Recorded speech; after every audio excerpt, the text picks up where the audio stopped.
sejam todos bem-vindos ao canal do Grupo Divulgar Doutrina Espírita. Eu sou André dos Anjos e neste mês de setembro vamos estar postando vídeos extras, colaborando com o Setembro Amarelo, trazendo palestra ou rodas de conversa sobre a temática à luz da doutrina espírita, sempre com convidados para nos ajudar a entender essa temática. E hoje a gente traz a nossa querida amiga, colaboradora daqui do canal também, Patrícia Rose, onde a gente vai estar conversando sobre responsabilidade afetiva e as dores da alma. Patrícia é pediatra por formação e pós-graduada em saúde da família, saúde pública e saúde mental. Atualmente, como pediatra no Centro de Atendimento Psicossocial Infanto-Juvenil de São Luís e médica do Departamento de Saúde Mental do Estado. Mas, como ela gosta de dizer, que tem por missão fazer a diferença na vida dos outros. Minha querida amiga Patrícia, não dá para chamar a doutora Patrícia, não, é Pati mesmo. Seja muito bem-vinda em mais um momento que a gente pode ter contigo e conversar e esclarecer tudo com relação no caso agora sobre essa temática sobre o suicídio. Andréa, mais uma vez, né? Obrigada pelo convite de poder estar aqui com vocês. É sempre um prazer imenso estar ainda mais colaborando nesse mês de setembro, que é um mês assim tão caro para a gente, onde a gente pode falar das dores da alma, né? Que é presente no ano todo, mas o mês de setembro é dedicado com o maior carinho para que a gente possa trabalhar melhor essa temática. E é sempre um prazer estar aqui no canal Divulgar. E também participando desse momento, meu querido amigo Raimundo Souza. Seja lá, meu Raimundo.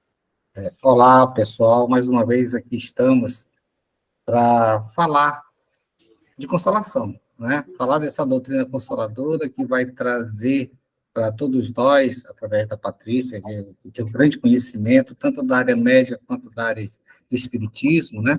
Um consolo para que a gente, e as orientações também para que a gente possa trabalhar essa temática do Setembro Amarelo, onde o suicídio, né? O suicídio que a gente está vendo acontecer a todo momento, a todo instante, e numa vertente crescente também, entendeu? E ela vai trazer um consolo para a gente, e como a gente vai enfrentar essas dificuldades. Vamos lá. Responsabilidade afetiva e as dores da alma. Eu quero começar, Paty, pelo final. Dores da alma. Todo mundo está doente, todo mundo está cheio de dor. E quando eu falo todo mundo, é criança, é pré-adolescente, é adolescente, é adulto, é jovem, é idoso, é todo mundo. Difícil, a gente que fala com muitas pessoas, é difícil a gente não ouvir alguém reclamar de uma dor, seja ansiedade, seja depressão, seja uma tristeza profunda, seja um transtorno, seja o que for. E até aqueles que não dizem nada, que não conseguem dizer, a gente percebe que tem uma dificuldade. E aí eu te pergunto, por que disso? Todos nós, quando reencarnamos, André, nós trazemos um programa reencarnatório. Isso, para a gente que é espírita, é bem sabido. Dentro desse programa reencarnatório, nós temos os nossos laços afetivos que já estão previamente combinados, não é isso? E aí, todos nós, quando estamos na reencarnação, nós temos algumas coisas impostas, apesar do nosso livre-arbítrio, mas nós temos alguns deveres a cumprir. E como o próprio Evangelho segundo o Espiritismo diz, o dever principia para cada um de vós exatamente no ponto em que ameaçais a felicidade ou a tranquilidade do vosso próximo. E acaba no limite que não desejais ninguém transponha com relação a vós.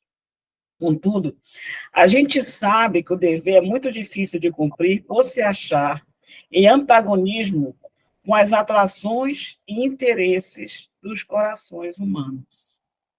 Porque nós ainda estamos muito mais norteados pelos instintos do que pelo sentimento. Justamente pela nossa condição evolutiva enquanto ser imortal. Então, as dores da alma, elas também vão estar relacionadas à nossa evolução moral e espiritual. Justamente porque esse dever ele é antagônico aos interesses materiais. Então, quanto menos ligado eu estou a esses interesses materiais, né, as questões que me prendem ainda ao nosso primitivismo enquanto espírito, né, a gente vai ter menos dores. Então, você pergunta, por que que nós temos tantas dores desde a infância até a senilidade? Porque nós resistimos a esse aprimoramento que devemos ter em cada passagem pela Terra, em cada reencarnação. E o que nos traz sofrimento não é o aprendizado, não é o aguilhão da dor que bate à nossa porta com propriedade e como misericórdia do nosso Pai. O nosso sofrimento, ele vem da resistência que temos em deixar o homem velho para trás e começarmos um homem novo. Porque, apesar de sermos crianças, a gente sabe que todos temos uma bagagem espiritual que assoma quando nós pisamos nesse planeta. E, a partir daí, cabe a nós fazermos essa diferença, nos aprimorarmos. Mas aí nós enfrentamos os medos, enfrentamos os apegos, enfrentamos, né, a supremacia dos instintos que nos comandam e que nos ainda atrapalham bastante.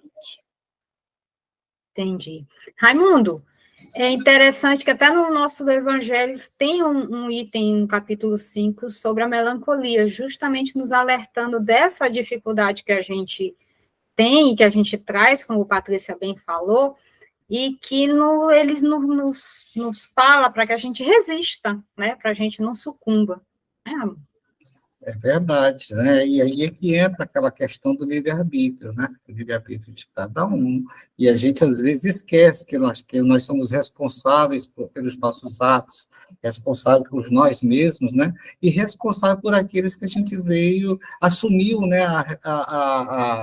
Com a espiritualidade, de cuidar deles, né, de cuidar deles. Então, o que a Patrícia fala, né, que se refere ao abandono, né?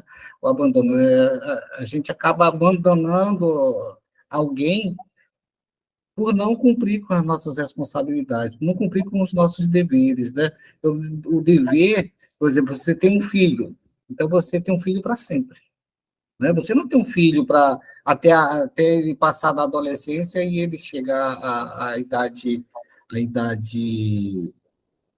prazo de validade, né, Raimundo? Tem prazo de validade, né? Não tem prazo de validade. Filho é filho, então eu vou cuidar sempre desse filho. E esse filho, a partir do momento que ele também assume as responsabilidades dele, ele tem o dever de cuidar dos pais. Entendeu? Então, o que falta, né? O que falta é esse ajuste da gente estar compromissado com os nossos deveres de uns para com os outros. E aí, pegando o gancho da fala de Raimundo, Patrícia, eu quero entrar justamente agora no começo. O que seria, então, essa responsabilidade afetiva? Pois é, a responsabilidade afetiva, como pontuou o Raimundo, né, é esse comprometimento que nós temos com o outro, que escolhemos e fomos escolhidos antes de reencarnar. Né? E cada vez que nós causarmos prejuízo a outrem, porque abandonamos os nossos compromissos, né, de ordem afetiva, nós causamos prejuízo no outro, mas também causamos prejuízo em nós. E veja, os prejuízos, eles são psíquicos, porque por mais que nós causemos lesões nos outros, seja nos patrimônios, seja a ordem física, seja de todas as questões, mas o psíquico é que vai gravar no perispírito de cada um de nós. E é essas dores que nós temos por causa dos abandonos, por causa dos conflitos nas relações, que vão, inclusive, André e Raimundo, originar as doenças no corpo físico. Ficam tão gravadas em nós essas dores, né, que eu estou chamando da alma, que nós, inclusive, desencarnamos com esse perispírito ferido.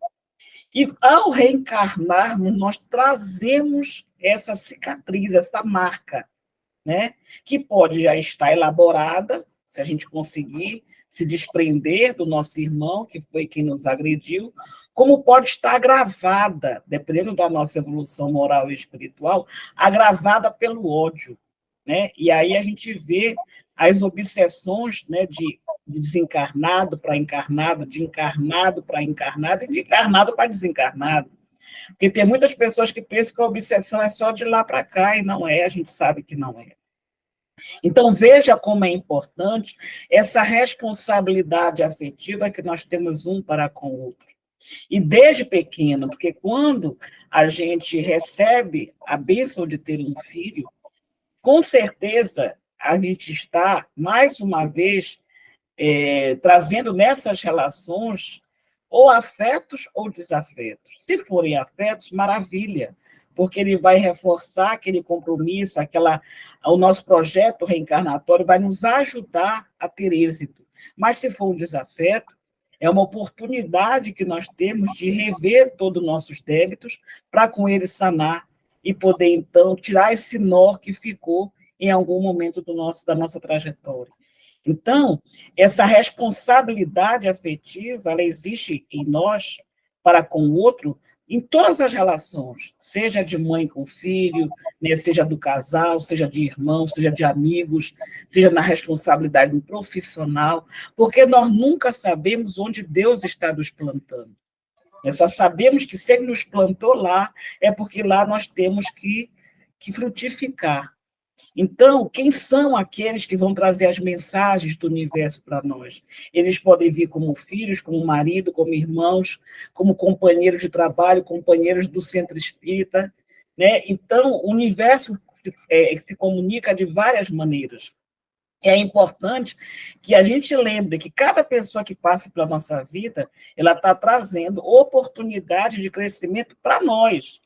Porque como nós somos muito orgulhosos, nos achamos superiores aos outros, a gente sempre pensa que a gente é que está levando para o outro o progresso, né? Sempre está levando para o outro alguma coisa de importante nossa. É claro que há as trocas, mas pensemos também que muitas vezes aquele camarada que a gente nem valoriza e até tem raiva, ele está, na verdade, nos fazendo um favor. Eu não sei se você já tiver a oportunidade de ler um livro chamado Voltei, eu não me lembro agora de quem é essa autoria, em que o presidente do Centro Espírita ele desencarnou, e ele achava, né, que ele já estava muito evoluído espiritualmente. Quando ele chegou do outro lado, ele pensava que ele fosse ser recebido com honras e glórias, e ele foi ver o tamanho da sombra que ele tinha. Né? E aí ele estranhou, porque a recepção lá não foi do jeito que ele imaginou, até que ele encontrou um sujeito que disse para ele tudo o que ele precisava ouvir, né? E aí ele se zangou. E alguém disse, muitas vezes, nós precisamos dos desafetos, que a gente chama de inimigos, porque os amigos, por nos compartilharem muito carinho, terem por nós, né, essa consideração toda, eles não têm a coragem, né, de dizer aquilo que nós precisamos ouvir para deixarmos, como eu falei outrora, o homem velho para trás. Então, precisa esse desafeto, esse inimigo vir e nos dizer as coisas. Então, são as mensagens que o universo encaminha para a gente. E nós, se tivermos algum grau de sabedoria, a gente pega isto, reflete e vê o que é que nós precisamos mudar. Porque nós estamos aqui para mudar de opinião. Se nós não mudarmos, né, ainda hoje eu escutava Raul Seixas cantando que ele prefere ser aquela metamorfose ambulante do que ter a velha opinião formada sobre tudo. E se a gente não tiver a coragem, né, e o desprendimento de mudar de opinião, nós estamos apenas perdendo tempo na nossa encarnação. Interessante, né, Raimundo, que aquela fala da Patrícia, a gente percebe que responsabilidade afetiva é de um todo. Muitas das vezes a gente só pensa que é de relação casal, né? Né, desse compromisso afetivo. E não, é de um modo geral, amizade, principalmente os filhos, né? Que, como bem Santo Agostinho nos disse, né, da responsabilidade que a gente tem com aquela alma que nos foi confiada, né? De aproximar de Deus, o que fizeste da alma que vos foi confiada. E aí, né, Raimundo? É geral, não é só casal. É geral mesmo. É geral. Inclusive, eu queria até perguntar para a Patrícia por que a gente sempre é provocado no orgulho. Provocado o quê, Raimundo? Não entendi. O nosso orgulho. A provocação vem sempre no orgulho. É porque é lá que nós precisamos trabalhar. É justamente porque a gente sempre se sente superior ao outro. E o pior, baseado nesse orgulho, é o outro que tem que mudar. Não sou eu. Porque o outro é que me incomoda. Não sou eu que incomodo o outro. E eu quero fazer a mudança do outro. Inclusive, nas nossas discussões, nas famosas DRs, né, que é o que chamam, a gente nunca fala da gente. A gente nunca diz, olha, eu errei nisto, eu peço desculpa por isso, isso. Não.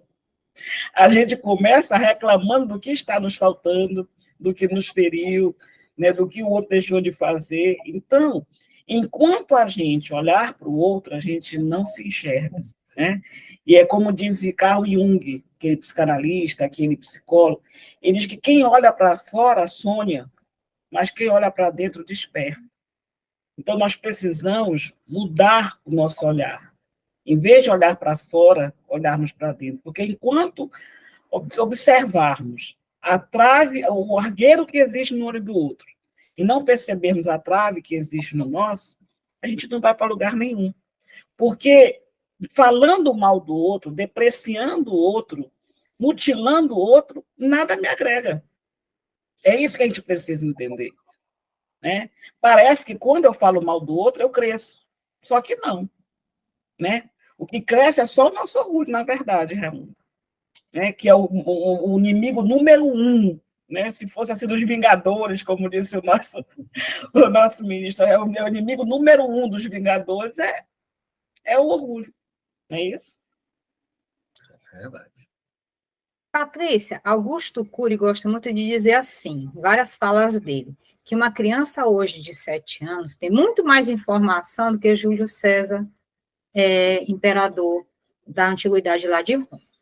E aí, como tudo na vida é custo-benefício, eu te pergunto, o que isso complica as nossas relações? Porque a gente sabe tanto, tem tanta informação. Antigamente, para fazer uma pesquisa de trabalho, a gente fala, né, para os nossos filhos, trabalho de colégio era mês para a gente apresentar, porque tinha que ir no centro cultural, tinha que ir numa livraria, que tinha que pesquisar, tinha que escrever na folha de papel ao máximo e fazer a capa para entregar. Hoje em dia, não. Qualquer Googlezinho, a gente tem acesso a milhões de informação. Mas a gente percebe que é tanta informação, mas não sabe lidar. E aí as relações estão nesse mesmo pé. A gente não está sabendo lidar. Então, o que isso prejudica, vamos dizer assim, ou não, no nosso cotidiano? Nós temos o hábito de falar mal da tecnologia, né? Sempre achando que a tecnologia é como se ela fosse um ser com vida própria. E, por exemplo, Santos Dumont criou o avião. Ele é culpado por ter os mísseis hoje destruindo as cidades? Não. A tecnologia existe como progresso da humanidade. E ela se propõe a tal, ela tem feito muito isso. Haja visto na ciência, por exemplo, nós temos a cirurgia por robôs, né, que são fenomenais. Hoje você tem coisas, a relação no mundo, você tem em tempo real, que você se comunica com as pessoas. Nós mesmos estamos aqui conectados pela tecnologia. Não precisamos nem sair de nossas casas. Mas o que eu acho que realmente atrapalha, André e Raimundo, não é a tecnologia, é o tempo que a gente está passando na tecnologia em detrimento do tempo que nós dedicamos um ao outro. Eu vou contar um exemplo para vocês, que muito me chamou a atenção no consultório que eu vivenciei, talvez para ilustrar essa tua pergunta, André. Chegou um casal com um menino assim dos seus 10 anos para eu consultar. Eu não me lembro qual era a queixa do garoto. O menino era filho único. E aí eu percebi que eles não tinham muito entrelaçamento.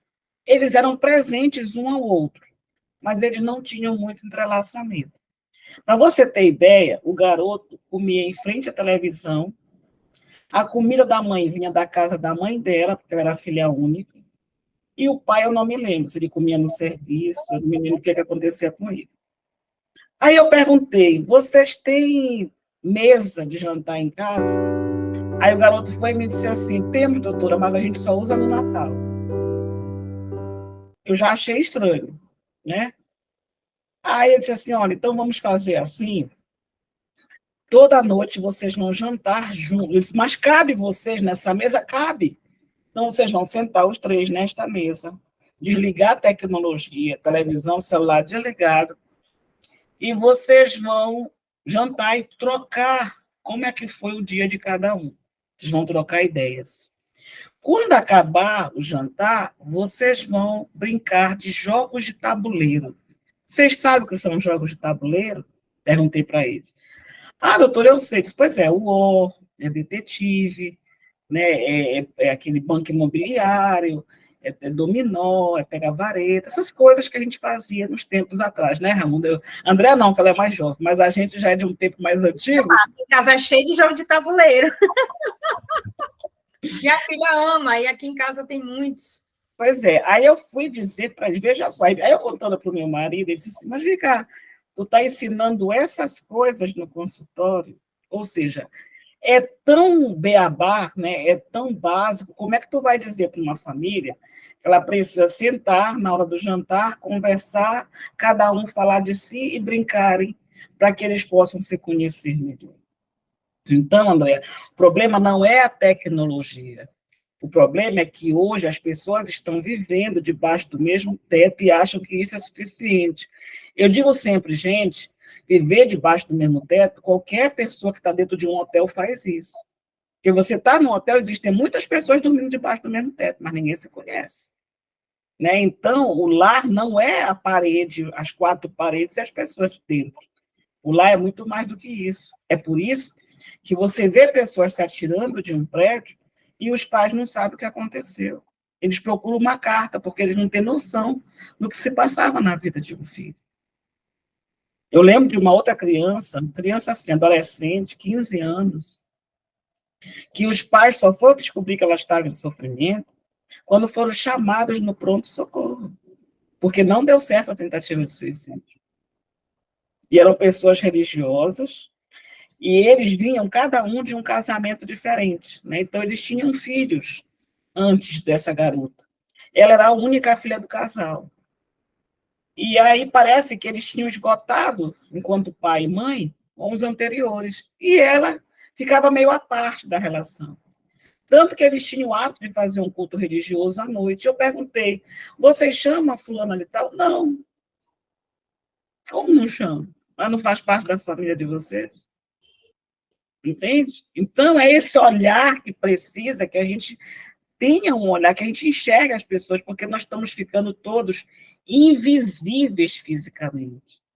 A gente só enxerga o outro agora, a gente só quer enxergar o outro se for por intermédio de uma tela. Se ele não estiver na tela do meu computador, do meu celular, eu não enxergo mais ele. Às vezes, mesmo estando na tela do computador, na tela do celular, você ainda pode correr o risco de ser cancelado. Né?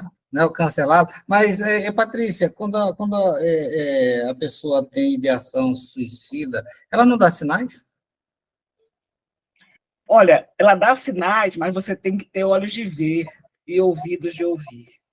Que é aquela coisa que você estava falando. O fato de eu ouvir uma pessoa não quer dizer que eu esteja escutando ela.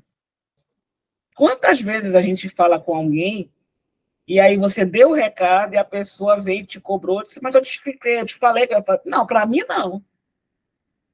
Para mim não, você não disse. Ou seja, você estava falando, mas ela não estava te ouvindo.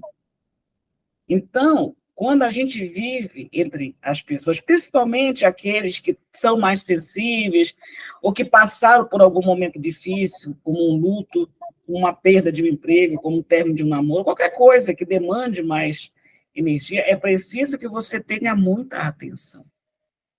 Porque, às vezes, é só uma frase, é só um olhar, é só um gesto. Então, a gente tem que perscrutar essas situações, porque o amor que nós sentimos pelo outro é que vai nos direcionar, é que vai fazer com que a gente enxergue. Por isso que o amor é a base de tudo, é o amor que nos salva.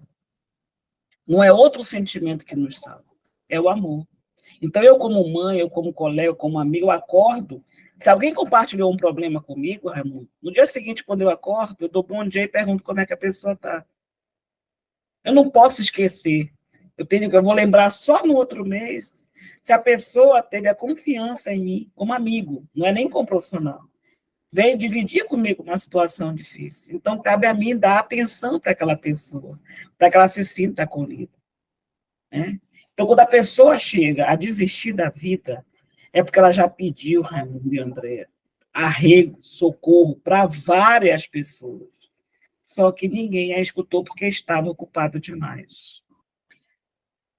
E, Patrícia, agora eu lhe pergunto, com a pandemia, a impressão que eu tenho é que piorou. Aí eu queria saber de você, quanto profissional. Piorou ou não? Ou, tipo assim, escancarou o que já existia, que estava velado? Qual é a tua visão, a tua experiência com relação a isso? Olha, o que eu posso te dizer é que nós tivemos um boom de doenças psiquiátricas depois da pandemia. Isso aí é inegável. A gente já vinha meio claudicando, né, por conta dessa situação, empurrando com a barriga, mas aí a gente tinha várias coisas que nos ocupavam, né, que fazia aquela cortina de fumaça, né, e a gente ia passando. Depois da pandemia, que eu acho assim, como está bem posto no Evangelho, é necessário que haja o escândalo, né? Porque a gente precisa, muitas vezes, o universo nos convoca. E a gente não pode ficar com a luz embaixo do alqueire para sempre. Então, como nós estamos vivendo numa transição planetária, eu digo sempre, não se consegue ornamentar uma casa sem antes limpá-la. Então, é preciso que todas essas sujeiras, essas coisas que não ficam bonitas na foto, digamos assim, viessem à tona. As pessoas já estavam sofrendo, isso aí é fato. Só que esse isolamento social que nós fomos confinados, fomos obrigados a ter, piorou. Porque aí, como tu disseste, desarrumou de vez. Né? Mas é preciso que isso aconteça. Porque como é que a gente ia claudicar a vida toda? Nós estamos aqui para resolver os nossos problemas, as nossas encrencas, e não empurrar com a barriga. Então, quando eu vejo a coisa vir de uma forma individual, digamos, que eu vejo para mim, eu vejo que aquilo ali chegou, é porque, primeiro, eu já tenho condições de resolver, porque Deus não dá fardos maiores do que a gente pode carregar. Segundo, porque é o momento. É o momento de eu resolver as situações. A gente vê, eu acho que André e o Raimundo já têm experiência nisto, nas reuniões mediúnicas, por exemplo. Chega aquele espírito que ele é muito voltado para o mal. Então, ele chega querendo dar soco na mesa, querendo bater em todo mundo, querendo virar, desarrumar. E aí vem o dialogador, conversa com ele. E o que é que a equipe espiritual diz, que a gente lê nos livros da doutrina? Que quando esses espíritos são levados para a equipe, para a reunião mediúnica, é porque eles já estão em condições de serem ajudados, não é isso? Então, quando eles chegam na reunião mediúnica, eles chegam muito bravos, para demonstrar poder. Quando o dialogador começa a conversar com eles, eles começam a cair em si e, por último, eles choram. Eles choram porque eles estão cansados de estar na feira do mal. Eles choram porque eles já querem colo. Eles perceberam que esse caminho não trouxe felicidade para eles.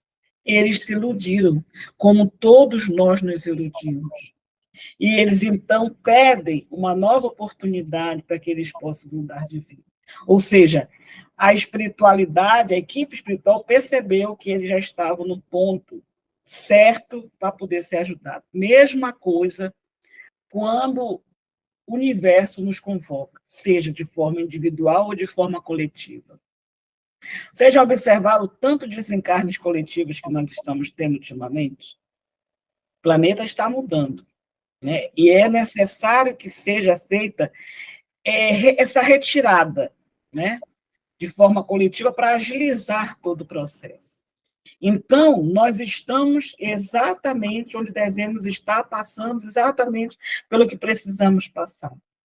E essas pessoas que estão adoecidas psiquicamente, elas precisam reconhecer esse adoecimento, que já não é de hoje, André, não foi a pandemia, não foi essa encarnação, já vem de longas datas, elas precisam se recondicionar para adentrarem no novo mundo, que é o mundo de regeneração.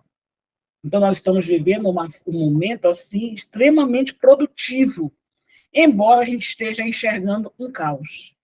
Né? Patrícia, você tocou nessa situação que a gente fala, né, que é o livre-arbítrio, a pessoa procurar ajuda, né, procurar ajuda, mas, assim, vamos falar do caso dessas pessoas que estão em estado de droga, né, usando drogas. Eles, a lei diz que eles também precisam procurar, né, precisa querer. Mas não tem certos momentos que eles vivem tanto delírio que eles não conseguem fazer essa opção? Existe, Raimundo. Existe sim. E, na verdade, eu percebo que a maioria dos profissionais de saúde, a sociedade como um todo, ainda não sabe direito como lidar com isso. A dependência química hoje é um problema de política pública mesmo. Né? Mas o problema que eu vejo, Raimundo, é que toda compulsão, e a gente fala de dependência química, mas não é só ela, nós temos hoje uma dependência que eu acho que as pessoas ainda não atentaram, que caminha paralelo com essa da dependência química, que é a dependência do sexo. Entendeu? Que é também uma compulsão. Nós temos várias compulsões, entre lá fazer as compras, né? Tem gente que estoura o cartão de crédito, tem outros que não conseguem lidar com essa coisa de comer, come demais, engorda. A obesidade também é um problema de saúde pública.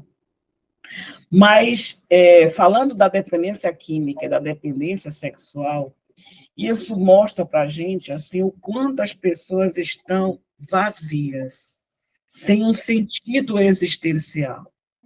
E por que isso? Porque tem um detalhe que eu acho que faz muita diferença para a gente, Raimundo, que eu vi, inclusive, numa palestra de um amigo nosso espírita. Ele estava dizendo que foi feita uma pesquisa para descobrir por que certas pessoas enveredam pelos caminhos errados e, depois de um tempo, conseguem fazer o caminho de volta, e outros não. Então, eles buscaram entender o que era que estava fazendo isso, se era a religião, se era nascer num país, né, de uma origem. Eles foram buscando, né? E aí, dentre todos os países, se eu não me engano, foram 26 países que eles pesquisaram. E eram países dos vários continentes, com várias religiões, com várias línguas, e eles encontraram algo em comum para todos. Quando as crianças estavam entre 6 e 7 anos, eles eram apresentados a uma divindade. Qualquer que fosse o nome, eles eram apresentados a um ser supremo. Eles conheciam algo que dava o sentido da existência, pelo qual a gente vivia, e era algo que nos regia, né? Que norteava as nossas vidas. Então, eles foram perceber que essas pessoas, quando elas conheciam a divindade, nessa idade, eram as pessoas que conseguiram fazer o caminho de volta. E aí a importância, eu lembro de uma palestra do Raul Teixeira, que ele falou que a evangelização estava ficando em segundo plano. Que as pessoas não estavam dando valor à evangelização infantil. Era muito mais importante a reunião mediúnica. Então, o sujeito precisava desencarnar para ser educado na reunião mediúnica, porque na evangelização ele não estava sendo. Veja só. Então, veja como nós, enquanto espíritas, nós precisamos, não só dentro da casa espírita, porque eu acho que todo espírito, trabalhador espírita, ele é um educador por excelência. E a gente precisa fazer isso, nem precisamos falar de religião.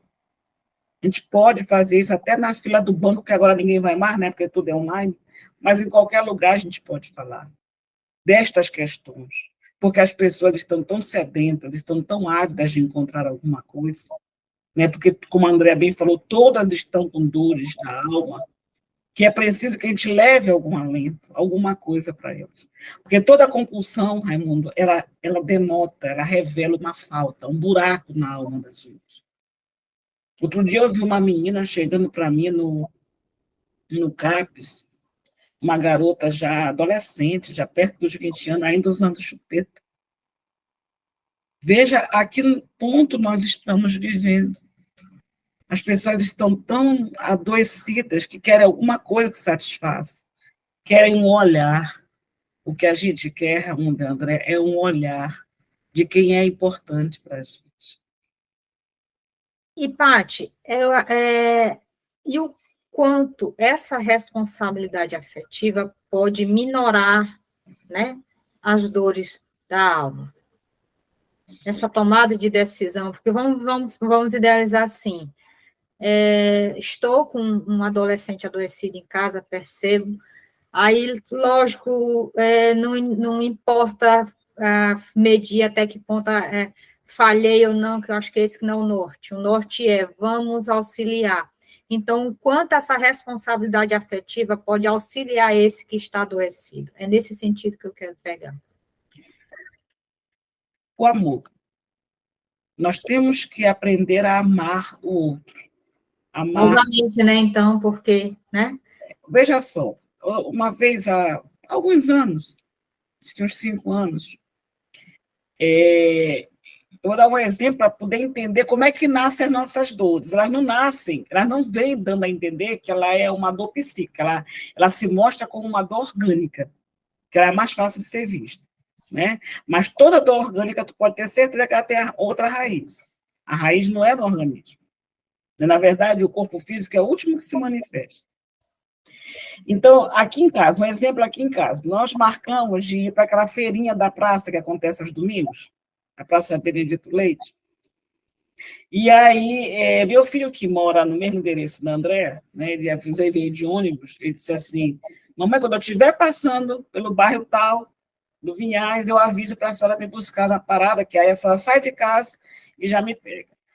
Só que aí meu marido inventou de fazer 1001 coisas, e quando nós chegamos lá, o menino estava furioso porque estava esperando, né, já tinha passado muito tempo, e aí o pai queria ainda xingar ele, não te cala, deixa ele falar, ele precisa desabafar.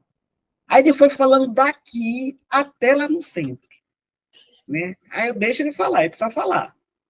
Passou, isso é domingo. Quando foi na terça-feira, André Raimundo, ele amanheceu travado. Mamãe, não consigo levantar da cama. Eu estou travado, estou com dor. Aí eu fui procurar, assim, o que tinha acontecido, né? Aí bati no episódio do domingo. Digo, foi o domingo, né?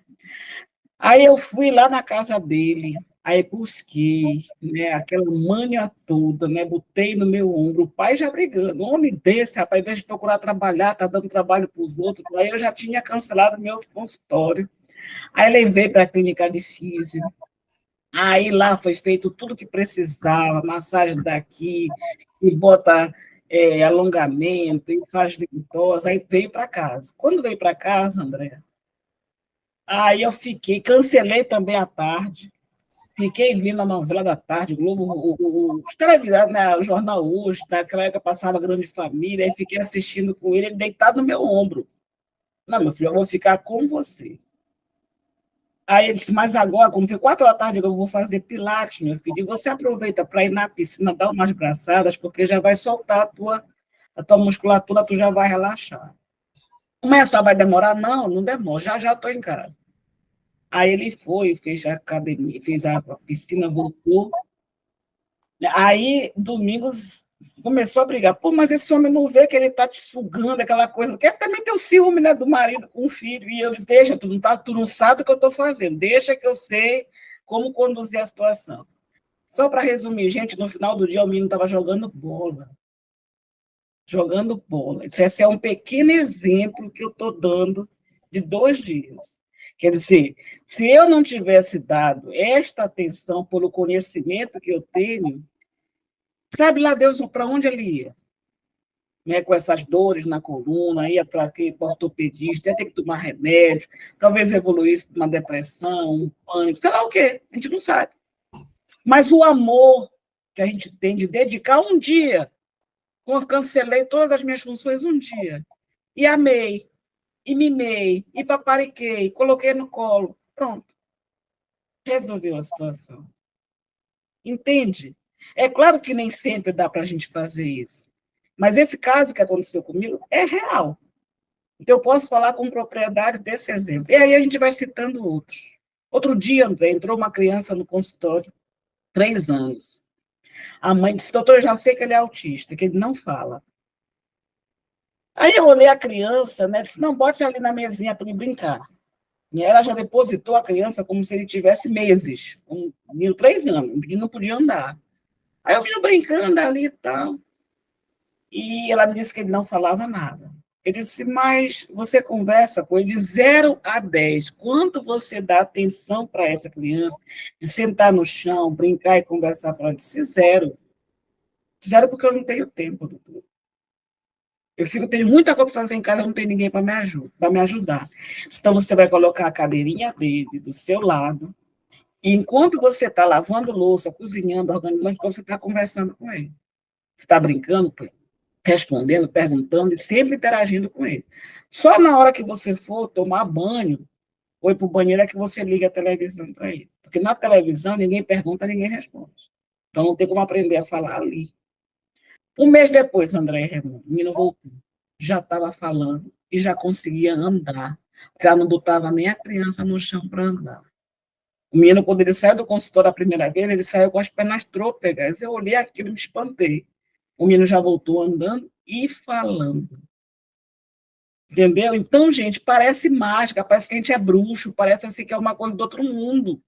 Mas é tão simples, André. É tão simples. Só que a gente está preocupado hoje mais com as coisas maiores, com a tecnologia, com os exames mais sofisticados. E outra coisa, hoje todo mundo tem que ter um rótulo, que não é hiperativo, é autista. Entendeu? Ou então é o famoso TOD, que é o transtorno opositor desafiador. Ninguém mais pode contrariar o menino, porque o menino joga tudo no chão, quebra a casa, toca fogo. E a gente não sabe mais como fazer. Pai e mãe agora não conseguem mais saber como lidar com os próprios filhos. E o pior, se sentem culpados. E a culpa nos paralisa. Cada vez que a gente se sente culpado, a gente não consegue fazer mais nada. É menino dormindo entre pai e mãe até os 10 anos de idade. O menino não dorme mais na cama dele, muito menos no quarto dele. Porque o pai e a mãe têm que acarinhar, têm que mimar, para compensar o tempo que estão na rua. E aí a gente vai fazendo os desdobramentos desta criança que nunca consegue ficar adulto. Porque os pais não conseguem educá-lo para ele se tornar um ser adulto. E aí vão ter que fazer isso a vida toda. E quando os pais não puderem fazer, alguém vai ter que fazer. E se ninguém fizer, o menino tenta suicídio. Então, esta responsabilidade afetiva não quer dizer que a gente tenha que mimar o sujeito. Quer dizer que a gente tem que ter cuidado com ele, mas saber que nós precisamos colocá-lo de uma forma em que ele saiba lidar com o mundo. Isso está no Evangelho, é o homem no mundo. Nós não somos daqui, mas nós temos que saber como agir aqui. E quem vai mostrar isso é pai e mãe. Agora, quando a coisa já está, né, como o Raimundo falou, da dependência química, que a gente já está numa situação de desequilíbrio, a gente vai precisar das pessoas para nos ajudarem. Mas não podemos prescindir da presença da família, porque tem isso. Você entrega para os profissionais e acha que não precisa fazer mais nada. Quem tem que cuidar são os profissionais. Entende? A família tem que estar presente sempre, é a retaguarda. Inclusive, nesses processos de resgate, de reabilitações, já está visto que quando tem a família ali para apoiar, ele sai da situação. Agora, quando não tem, eu digo sempre, para que ele vai querer viver? Qual é o sentido da vida dele? Qual é o objetivo? Se ele não tem para quem? Se ele não tem para quem viver? Né? Paty, já estamos caminhando assim para o final, mas antes, eu queria que, assim, de modo prático, né? Porque a gente fala, buscar ajuda, mas onde? Onde? Então, gostaria que você, por exemplo, vou dar um exemplo. Eu estou com um filho com uma ideação suicida. Qual é a porta que eu bato? Olha, eu entendo que hoje estamos muito órfãos de instituições que possam verdadeiramente nos ajudar. E penso que nós estamos nesta situação porque empurramos a responsabilidade para os outros. Estamos sempre transferindo para os outros. Existem o CVV, existe o Projeto Caminhos no Centro Espírita, deve existir também nas igrejas alguma coisa neste sentido. Em termos de instituições públicas, nós temos os CAPs, né? Nós temos CAPES municipal, temos CAPES estadual, que não precisa de encaminhamento, são porta aberta, tá? Temos o SPA do Nina Rodrigues também. Agora, fundamental é que, muitas vezes, as pessoas pensam que o remédio é que vai resolver. O remédio não vai resolver. O remédio vai dar condição para que aquela pessoa tenha algum equilíbrio para poder falar da dor que a acomete. É preciso que ela se ouça para saber o que ela precisa fazer. Porque todos nós temos medo. Medo é algo inerente ao ser humano. Então, a gente precisa ter a coragem de assumir aquela nossa fragilidade e pedir ajuda. Porque temos essa dificuldade em demonstrar as nossas fragilidades para o outro. E se o outro não consegue nos perceber, porque ele não tem olhos de ver, cabe a nós, que estamos adoecidos, ir até o outro e pedir ajuda. Ou seja, precisamos também ter humildade e dizer: pai, mãe, meu irmão, me ajuda porque eu estou precisando. Raimundo, você ainda quer perguntar alguma coisa para a Patrícia? Perguntas são muitas, né? Só que a gente não tem mais tempo para fazer. A gente pode fazer o responsabilidade afetiva em 2 da alma 2. Ainda mais quando a gente conta a Patrícia, ela sabe que eu conheço a Patrícia já há algum tempo, eu não vou dizer quanto tempo, para a gente não ficar constrangido aí pelas idades, né? Mas podem ter certeza que é muito tempo. É muito tempo. Aqui, se a gente for somar, vai passar de 100.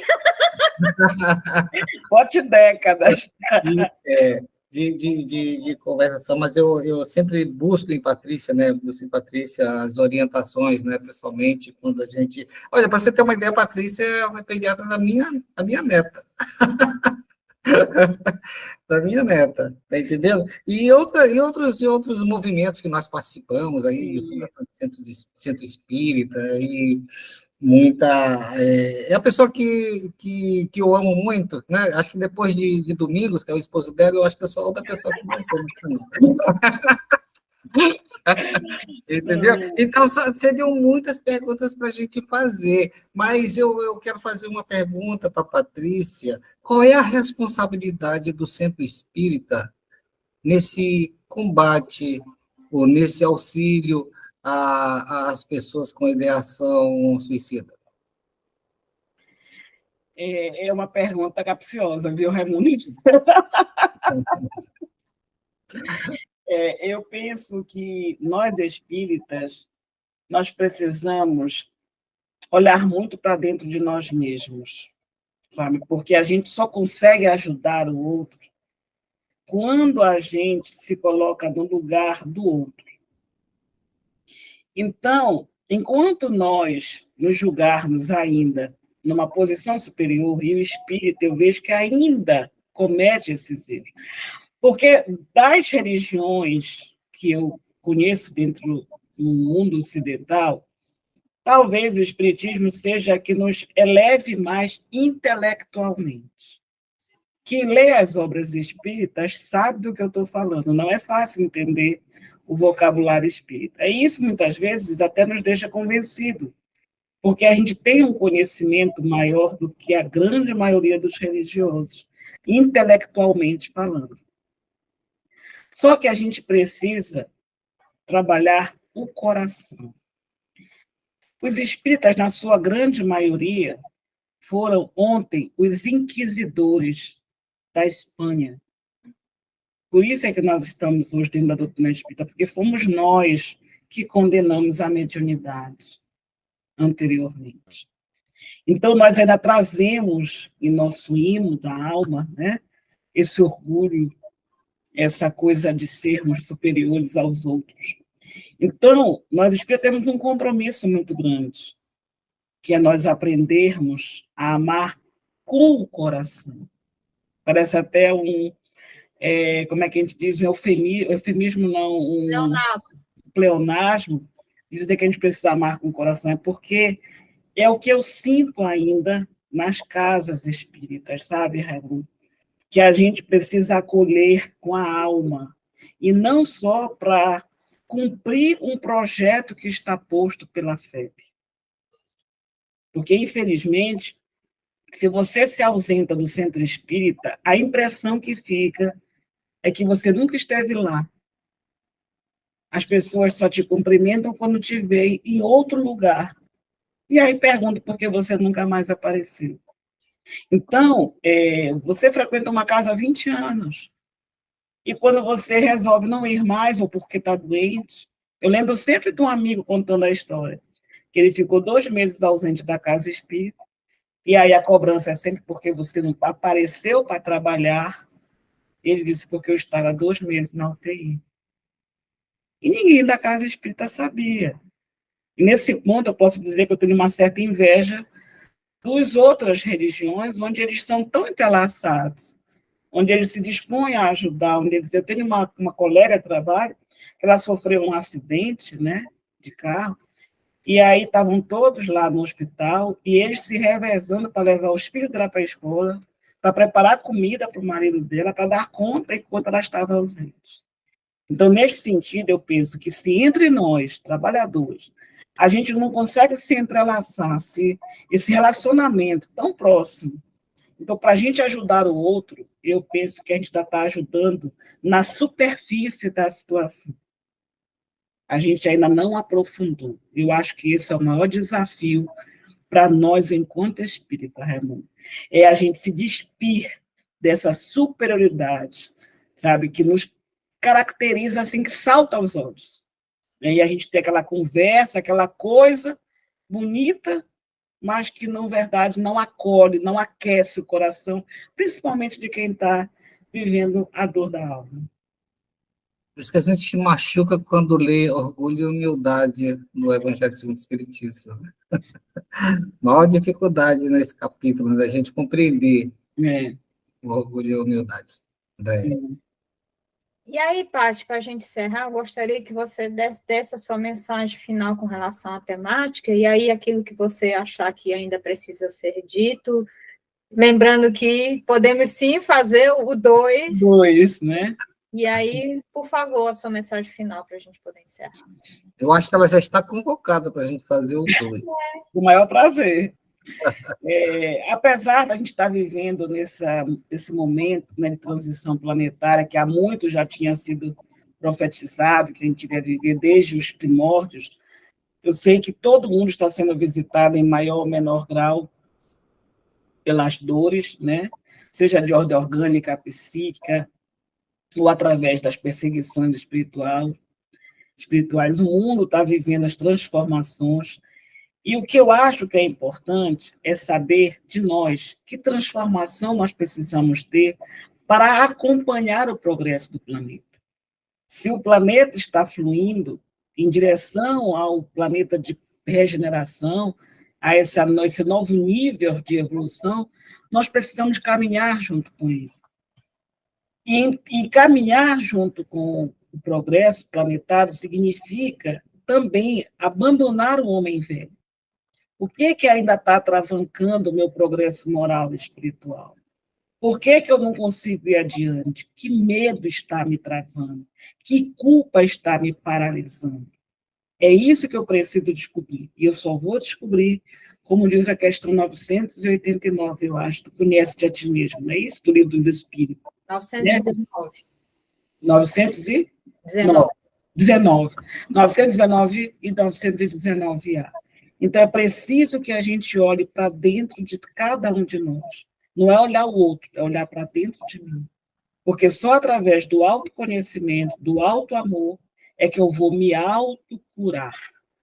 Né? Então, eu acho que o maior desafio que nós temos hoje é de curar a nós mesmos. Lembrando que Cristo disse, vós sois deuses. Né? Então, a mensagem que eu deixo é que a gente acredite que nós temos um potencial divino em cada um de nós, só que nós ainda não fazemos isso. Muito obrigada, gente, por estar aqui com vocês. Eu vou já esperar ansiosa para a gente poder fazer o 2, porque passou tão rápido que eu nem vi esse momento. E é tão maravilhoso a gente poder discutir, poder falar, né, de algo que nos dá tanto prazer, que é falar da doutrina espírita, falar dessas questões que estão no nosso dia a dia. Só nos resta agradecer a doutora Patrícia Rose pela sua colaboração, a nossa Pati, que, além de trazer o conhecimento científico, né, que lhe compete, que ela estudou para isso, também a amorosidade por anos e anos de doutrina espírita, que é uma coisa, assim, muito importante. E aí eu falo porque eu tenho alguém muito próximo com dificuldade nesse campo, quando a gente acha um profissional que também tem um olhar espiritual, não só apenas científico, ajuda bastante, porque aí olha o indivíduo como um ser integral, não apenas um amontoado de células, vamos dizer assim, né? Não só vê a matéria, vê também aquele ser imortal. E aí é um grande diferencial que, com certeza, como ela se identifica de fazer a diferença na vida do outro, eu tenho certeza disso. Muito obrigada, minha querida Paty. E você também, Raimundo, pela oportunidade de a gente estar aqui trazendo esse conteúdo. E a você que está nos assistindo, não só fique assistindo, comente, diga o que você achou, o que você quer mais saber sobre o assunto, que a gente, lembrando que vamos ter o 2, então aí a gente atende às suas necessidades, busca atender às suas necessidades. Lembrando que, além desses conteúdos que a gente está trazendo nesse mês de setembro, a gente tem outros na nossa playlist. O programa que diz Espiritismo, tem temática disso. O programa que é o Espiritismo, eu trouxe diversas pessoas que colaboraram com a temática. Foi falado sobre drogas, a gente trouxe a Tânia Krebs, que tem um trabalho lindo lá em Curitiba, com adictos, e que ela trouxe muita informação com relação a isso. Vale a pena você buscar na nossa playlist. Lembramos também que o Reflexões Reformadoras com a Wanda, nesse mês, ela está trazendo textos do reformador sobre a temática também, ou seja, conteúdo para ajudar você a buscar a autocura, ou então ajudar aquele seu próximo que tem uma dificuldade, que talvez ele assistindo, alguém falando sobre, desperte e ele consiga auxiliar em sua caminhada. Quanto a nós, gratidão à companhia de sempre, aos quase 2.900 inscritos no canal, obrigado pela confiança e a responsabilidade nossa é de buscar trazer mais conteúdos à luz da doutrina espírita. Paz e alegria a todos.